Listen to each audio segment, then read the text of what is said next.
Hello, everybody. Thank you so much for joining me for this live object. My name is Emma, and I am an engagement officer at the Jewish Museum, London. Today, you are joining me for an object talk on some of the oldest objects in our collection, medieval tally sticks.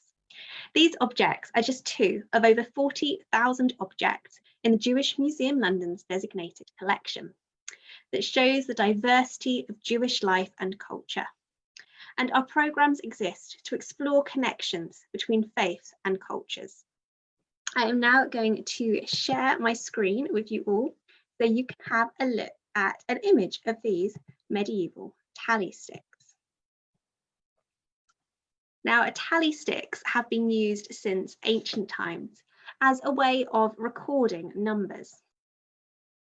Our theme across the museum this week is promises, and tally sticks can record the promise of a payment and the promise to honour a transaction. These tally sticks are both split tally sticks. The split tally was used to record the exchange of money, such as loans and debts. The amount that changed hands would be shown by the number and size of the notches on the sticks.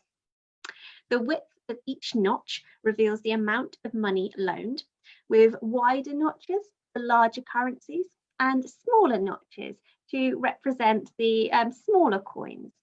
You can still see the notches surviving on both of these tally sticks from our collection. When the notches were made, the tally stick would be split in two halves. What we are looking at here are both halves of a split tally, but they come from different ones. You can see they don't fit together. We call them split tally sticks because they're made by splitting one in half. It's a very successful way of recording money and transactions because it's very hard, if not impossible, to tamper with them. These wooden sticks will each have their own irregularities, as wood does. So only the two halves would be a perfect fit together, and it would be very easy to see if one stick had been tampered with because they would no longer match. Looking at these tally sticks as well as the notches, you may also be able to make out that they are both inscribed with ink. One of these records the payment of a shilling by Isaac the Butcher on the account of a tallage of 20,000 marks. The other records a payment of £84, 13 shillings and 4p. So both part of quite large amounts. And because they record such large amounts of payment, this suggests that they were probably used to record taxation. Both of these date to the 13th century, and so the very first Jewish community in London. Our weekly theme of promises is very fitting for this first medieval Jewish community because their financial and legal position relied very much on promises. The first Jewish community in England dates back to the conquest of 1066, when William I, or William the Conqueror, moved a community of Jewish people from Rouen in France over to London. It was hoped that by William I encouraging a Jewish community to grow in London, that trade with France would increase. However, trade for those Londoners themselves was limited. Throughout the 11th and 12th centuries, the growth of London's guilds, crafts, and their control over trade meant that Jewish people were often prohibited from entering different trades. Instead, some were pushed into usury or money lending, which Christians were technically banned from.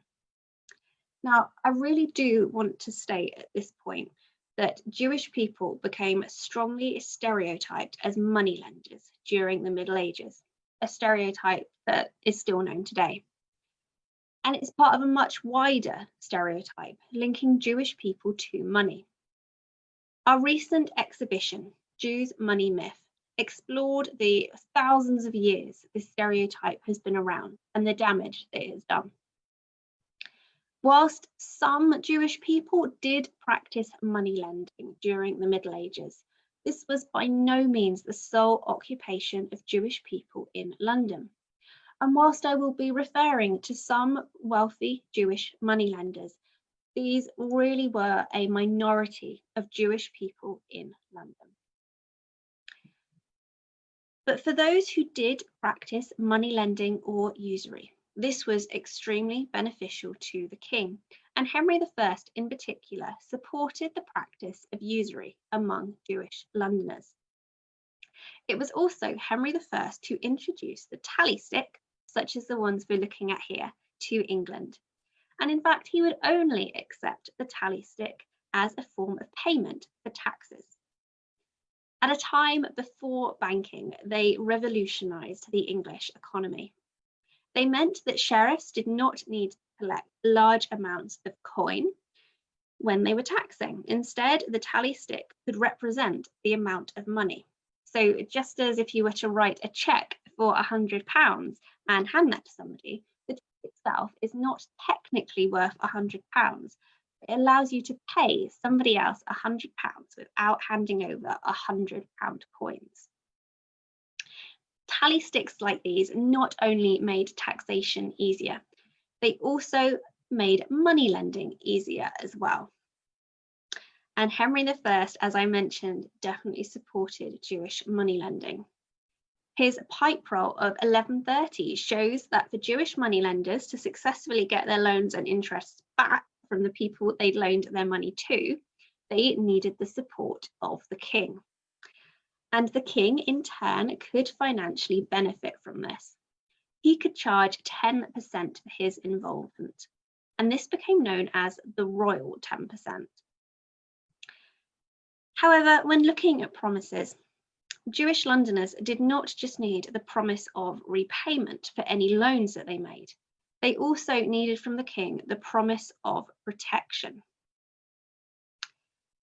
Since William I had first brought the Jewish community over from Rouen in France to London, Jewish people had been seen as under the king's direct protection. Now, being under the direct protection of the monarch might sound like quite an advantage, a good, a safe position to be in. It in reality meant that Jewish people did not have the same legal status as their Christian neighbours. They had, in effect, a promise of protection as opposed to legal rights.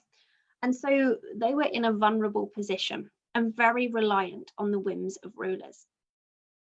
These tally sticks both date to the 13th century, a time when violence and anti-Semitism against Jewish people was on the rise. There are sadly too many instances of anti-Semitic outbursts and violence to outline them all in this talk. We would be here for hours. Instead, I would like to share just a few key dates. One of the first significant dates is 1189. It was in this year that a deputation of London Jewish people brought gifts to the coronation of Richard I. They were refused entry. The gates were barred and the crowds gathered outside started to throw stones at them. Several members of the community were murdered by the mob outside those gates. This set off a chain of anti-Semitic attacks throughout London, and over 30 people were murdered by mob violence. In 1244, the body of a boy was found in St. Benet's Cemetery. He had been murdered, and he was found with what were described as strange cuts or markings on the body. The constable's officer believed these to be Hebrew, and although this was never proved, ritual murder charges were raised for the first time in London. In 1264, London suffered a pogrom larger than the better-known one in medieval York. Sparked by rumours that Jewish people were planning to burn down the city, a mob broke out and murdered more than 500 Jewish people in one night. A contemporary account describes how as many Jews as were found being stripped naked, despoiled, and afterwards murdered by night, to the number of more than 500. Those who survived were saved by the justices and the mayor, having been sent to the Tower before the slaughter took place. The Lord Mayor of London and his city officials had barricaded as many Jewish people as they could into the Tower of London for their protection from the mob. But the account still says that more than 500 people were murdered in one night. To put this figure in perspective, it is believed that the Jewish population of London as a whole was 3,000 at this time. So that's about a sixth of the Jewish population murdered in one night. These anti-Semitic outbursts, this contemporary anti-Semitic feeling, put great pressure on successive kings to pass discriminatory laws against Jewish people for their imagined crimes. Rights were removed from Jewish people, including the right to purchase land and the right to bequeath money to children. Successive monarchs were trying to balance the financial benefit of allowing Jewish people the means and rights to earn money that they could benefit from, particularly with that royal 10%, and the desire to pacify anti-Semitic nobles and Londoners. Successive kings tried the same technique. Blame was given to the Jewish population for events outside their control, events where people wanted a scapegoat. Jewish people were then punished for this supposed crime, and the punishment was the form of a payment. This satisfied people that the Jewish population were being punished for their imagined crimes, whilst also giving an increased rather than a decreased income to the king. One of the earliest examples of this took place in 1130. The Jewish community of London were given the blame for the death of a sick man. The community were fined in punishment £2,000. In a remarkable coincidence, this was exactly the same amount as the crown's debt to the Jewish community, the king having loaned money from them. In 1194, when Richard I was imprisoned, Jewish communities were forced to pay a disproportionately large percentage of the ransom money for his release. 5,000 marks was demanded of the community of the country as a whole. In the end, they could only raise about half this amount, showing you how far above their means the financial burden placed on this community was. And financial demands on the Jewish population grew under King John and King Henry III. It is fitting to be looking at medieval tally sticks when discussing this, as these two tally sticks are most likely to record taxation.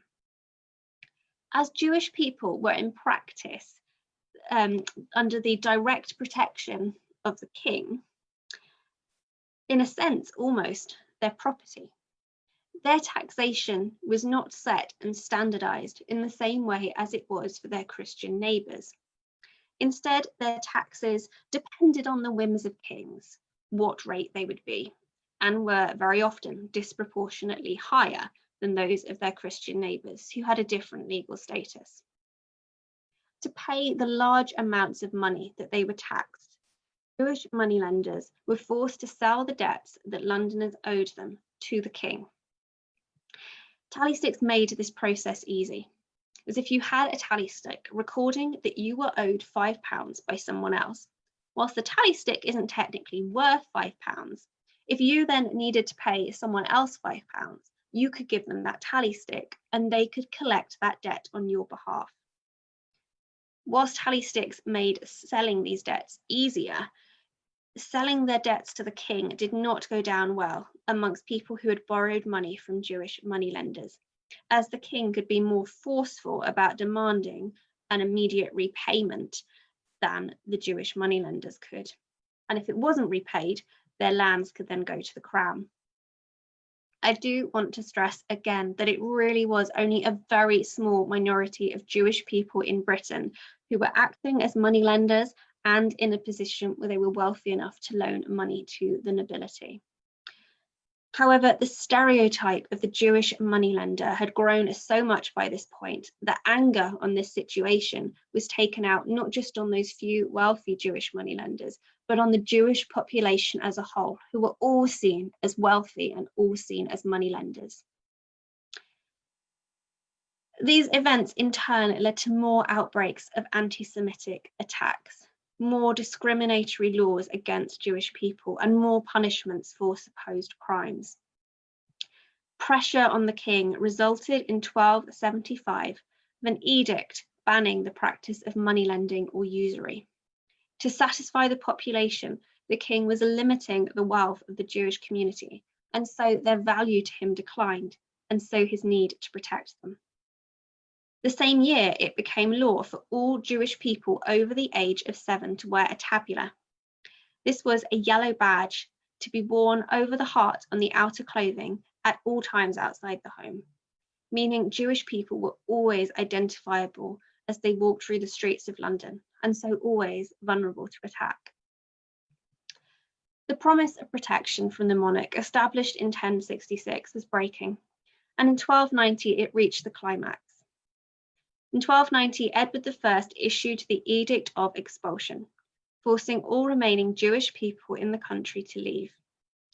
On the 2nd of May, the London Annals record that all Jews in England were seized and brought to London in carts. 1,335 Jewish people left London's port after the expulsion. They had to leave behind their homes, which they were not allowed to sell and take the money with them, and they could only take any property that they could carry. After they left, Jewish houses and buildings were sold, and £956 was gained for the crown from this. For over 350 years, it would be illegal to be Jewish in this country. These tally sticks are some of the very few objects that can be linked with any certainty to that very first Jewish population of England. They remind us of the incredible financial burden placed on this community and the lengths they had to go to protect themselves from violence and anti-Semitism. As we reflect on them today, in a time when anti-Semitism is rising, and we are faced with the presence of many forms of racism and discrimination in our own society, they remind us that these are not new ideologies, but have a 1,000-year-old history. We all have a role to play, to not be bystanders, but to challenge racism in any form we find it. Because objects such as these remind us of the terrible acts that racism and discrimination can lead to if allowed to grow. Thank you so much for joining me for this object talk on these medieval tally sticks. Do join us again next Wednesday for another Object Talk Live, this time on the theme of study. We will see you then.